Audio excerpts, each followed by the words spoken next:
This is one of the most oversubscribed developments in our whole house building programme, and you can see just why.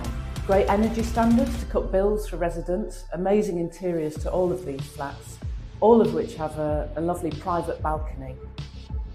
We've used noise-reducing floor tiles in each of the flats so that there isn't much noise transference between flats, which will make them really comfortable homes to live in. The whole community is benefiting from this new development with a new playground to the rear of the block. Thank you to everyone who managed to pull this off. It's such a great achievement. Haringey is one of City Hall's biggest council housing delivery partners. And it's fantastic to be here for the opening of Aaron Gayle Court. And Sadiq Khan, the Mayor of London, has made council housing a priority. Since 2018, when he launched building council homes for Londoners, we've started 24,000 council homes in London, and that is down to boroughs like Haringey building again for the first time in many decades.